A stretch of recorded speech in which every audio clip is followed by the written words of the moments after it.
Hey guys, it's Rebecca. I'm back. Today I'm actually in my classroom because my fiance works nights and I don't really want to wake him up. So that's why it looks all like different behind me with the blue walls.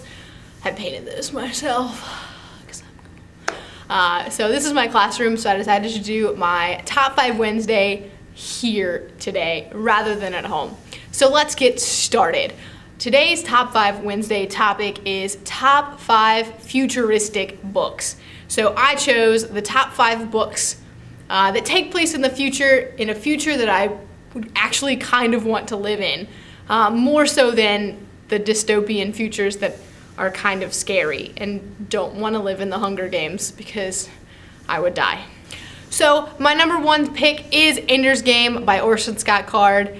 I love this book. It takes place in the future and where everything is like military games are played on tablets and everything is on a tablet and it's so cool. My number 2 pick is The Giver by Lois Lowry. I love this book. It's one of my all-time favorite books. And I mean, yeah, there are some dystopian elements of it that aren't the greatest, but it's so cool. It's such a cool concept and a cool book that I really love it, and I could not have it on this list.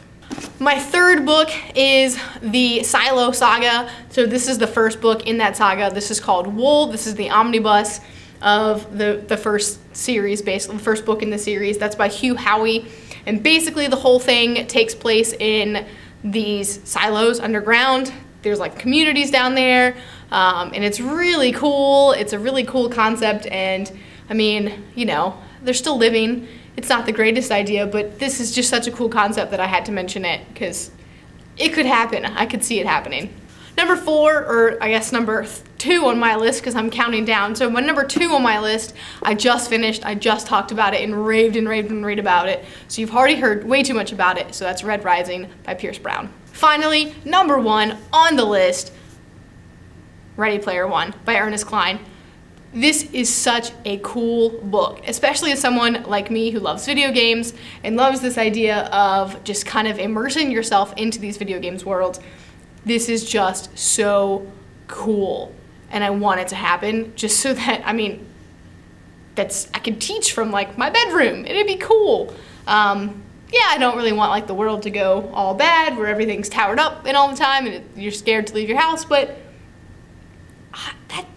the whole world is in a giant MMO. It's amazing. So number 1 is Ready Player One. Those are my top 5 picks for top 5 futuristic books for this week's Top 5 Wednesday. Let me know what you think. Let me know if you thought of some different books, and you know, I guess that's it from me, and I'll see you next time.